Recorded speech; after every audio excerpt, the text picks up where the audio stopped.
नमस्कार मित्रांनो, श्री स्वामी समर्थ. एका संताने आपल्या आयुष्यातील प्रत्येक क्षण भक्ती, प्रेम आणि क्षमतेला अर्पण केला आणि त्यांच्या जीवनामुळे महाराष्ट्रात जन्माला एक अद्भुत सण, एकनाथ षष्ठी.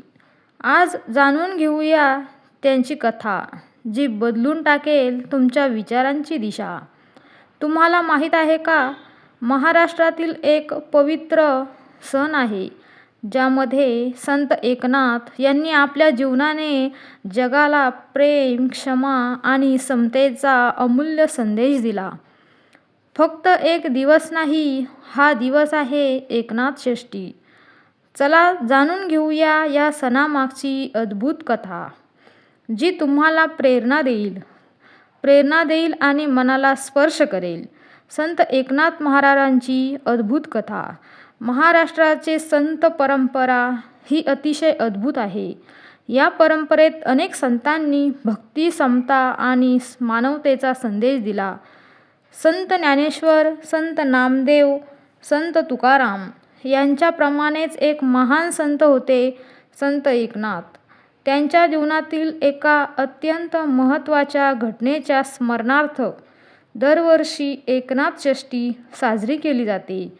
ही केवळ एक धार्मिक तिथी नाही, तर भक्ती, क्षमा, समता आणि अध्यात्म यांचा संदेश देणारा दिवस आहे. मित्रांनो, आज आपण संत एकनाथ महाराजांच्या जीवनाची, त्यांच्या कार्याची आणि एकनाथ षष्ठी का साजरी केली जाते यामागील अद्भुत कथा जाणून घेणार आहोत. पैठण नगरी आणि संत एकनाथांचा जन्म. महाराष्ट्रातील गोदावरी नदीच्या काठी वसलेले एक पवित्र शहर म्हणजे पैठण. हे शहर प्राचीन काळापासून धर्म, संस्कृती आणि ज्ञान यासाठी प्रसिद्ध आहे. याच पवित्र भूमीत इसवी सन 1533च्या सुमारास संत एकनाथ महाराजांचा जन्म झाला. त्यांचे वडील सूर्यनारायण आणि आई रुक्मिणीबाई होते. पण दुर्दैवाने लहान वयातच त्यांचे आई-वडील वारले. लहान वयातच आई-वडिलांचे छत्र हरपलेले असले तरी एकनाथ महाराजांचे संगोपन त्यांच्या आजोबांनी केले. मित्रांनो, लहानपणापासूनच त्यांच्यात विलक्षण बुद्धिमत्ता, करुणा आणि भक्तिभाव दिसून येत होता. गुरुची भेट. एकनाथ महाराज मोठे होत असताना त्यांना सतत अध्यात्म आणि भक्ती याबद्दल आकर्षण वाटत होते. एके दिवशी त्यांनी आपले गुरु शोधण्यासाठी घर सोडले. त्यांच्या शोधाचा शेवट झाला देवनागरी येथे. तेथे त्यांची भेट झाली महान संत जनार्दन स्वामी यांच्याशी. जनार्दन स्वामी हे अत्यंत ज्ञानी आणि आध्यात्मिक शक्ती असलेले संत होते. एकनाथ महाराज त्यांना शरण गेले. मित्रांनो, गुरूंनी त्यांना ज्ञान, योग, वेद, शास्त्र आणि भक्ती यांचे शिक्षण दिले. गुरुच्या सेवेत राहून त्यांनी अनेक वर्ष साधना केली, भक्ती आणि समतेचा संदेश दिला. मित्रांनो, संत एकनाथ महाराजांनी समाजात एक अत्यंत महत्त्वाचा संदेश दिला. सर्व माणसे समान आहेत. त्या काळात समाजात जातीभेद खूप होता. परंतु एकनाथ महाराज म्हणत असत, देवासाठी सर्वजण समान आहेत. ते गरीब, दलित, भिकारी आणि सर्वसामान्य लोकांशी प्रेमाने वागत असत. यामुळे काही लोक त्यांच्यावर रागवत असत, पण त्यांनी कधीही आपला मार्ग सोडला नाही, बदलला नाही. एकनाथी भागवत. संत एकनाथ महाराजांनी अनेक महान ग्रंथ लिहिले. त्यातील सर्वात प्रसिद्ध ग्रंथ म्हणजे एकनाथी भागवत. हा ग्रंथ भगवंताच्या भक्तीचा अत्यंत सुंदर संदेश देतो. त्याशिवाय त्यांनी भावार्थ रामायण हेही महत्त्वाचे कार्य केले. त्यांच्या लेखनामुळे सामान्य लोकांना ही धर्मग्रंथ समजायला लागले. गंगाजलाची कथा. संत एकनाथ महाराजांची एक प्रसिद्ध कथा आहे. एकदा ते काशी येथे गेले. तेथून त्यांनी पवित्र गंगाजल आणले. ते गंगाजल रामेश्वर येथे अर्पण करण्यासाठी घेऊन जात होते. रस्त्यात त्यांना एक तहानलेला गाढव दिसला. तो अत्यंत तहानलेला होता. संत एकनाथांनी विचार केला, देव प्रत्येक जीवात आहे. मग त्यांनी ते पवित्र गंगाजल त्या गाढवाला पाजले. लोकांनी त्यांची टीका केली, पण त्यांनी शांतपणे उत्तर दिले, देवाला अर्पण करण्यापेक्षा देवाच्या रूपातील जीवाला पाणी देणे अधिक महत्त्वाचे आहे.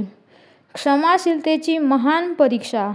मित्रांनो, एकनाथ महाराजांच्या जीवनात क्षमाशीलतेचा एक अद्भुत प्रसंग घडला. एकदा एक माणूस त्यांना चिडवण्यासाठी त्यांच्यावर थुंकत होता. संत एकनाथ महाराज गोदावरी नदीत स्नान करून येत होते. तो माणूस पुन्हा पुन्हा त्यांच्यावर थुंकत होता, पण एकनाथ महाराज प्रत्येक वेळी शांतपणे नदीत जाऊन शांतपणे स्नान करून येत होते. असे 108 वेळा झाले. शेवटी तो माणूस त्यांच्या चरणी पडला. तो म्हणाला, महाराज, मला माफ करा. तुमची सहनशीलता पाहून माझे मन बदलले. यातून एकनाथ महाराजांनी जगाला क्षमाशीलतेचा महान संदेश दिला. भक्तीचा प्रसार. संत एकनाथ महाराजांनी कीर्तन, अभंग आणि प्रवचनांद्वारे भक्तीचा प्रसार केला. ते गावोगावी जाऊन लोकांना धर्म, सत्य आणि प्रेम यांचे महत्त्व सांगत असत. त्यांच्या कीर्तनाला हजारो लोक जमायचे. त्यांच्या वाणीमध्ये अशी ताकद होती की लोकांचे जीवन बदलत असे. एकनाथ षष्ठीची घटना. आता आपण त्या घटनेकडे येतो ज्यामुळे एकनाथ षष्ठी साजरी केली जाते. फाल्गुन महिन्याच्या कृष्ण पक्षातील षष्ठी या दिवशी संत एकनाथ महाराजांनी समाधी घेतली. ही घटना पैठण येथे घडली.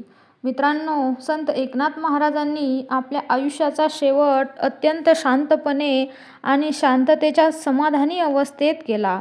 त्यांनी आपल्या भक्तांना शेवटचा संदेश दिला, नेहमी देवाचे नामस्मरण करा. हीच ती तिथी पुढे एकनाथ षष्ठी म्हणून प्रसिद्ध झाली. एकनाथ षष्ठी कशी म्हणून प्रसिद्ध झाली? एकनाथ षष्ठी कशी साजरी केली जाते? आज ही महाराष्ट्रात मोठ्या भक्तिभावाने एकनाथ षष्ठी साजरी केली जाते. विशेषतः पैठण येथे लाखो भाविक जमा होतात.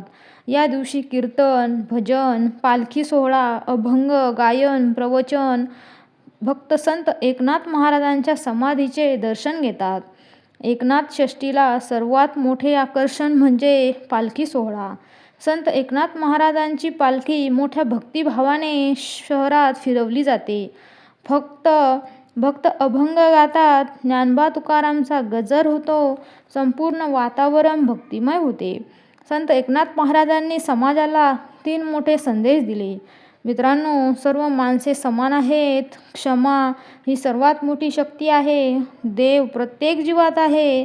त्यांचे जीवन हे मानवतेचे महान उदाहरण आहे. आजच्या काळातील महत्त्व. आजच्या काळातही महाराजांचे विचार अत्यंत महत्त्वाचे आहेत. आज समाजात भेदभाव, द्वेष आणि संघर्ष वाढताना दिसतो. अशा वेळी एकनाथ महाराजांचा संदेश आपल्याला एकत्र आणतो. या कथेमधून आपल्याला असे शिकायला भेटते की खऱ्या भक्तीचा अर्थ म्हणजे प्रेम, सेवा आणि समता. आजही लाखो भक्त त्यांच्या शिकवणीचे पालन करतात. त्यांचे अभंग आजही लोकांच्या हृदयात भक्ती जागवतात. आणि म्हणूनच दरवर्षी फाल्गुन कृष्ण षष्ठीला संपूर्ण महाराष्ट्रात भक्तिभावाने एकनाथ षष्ठी साजरी केली जाते.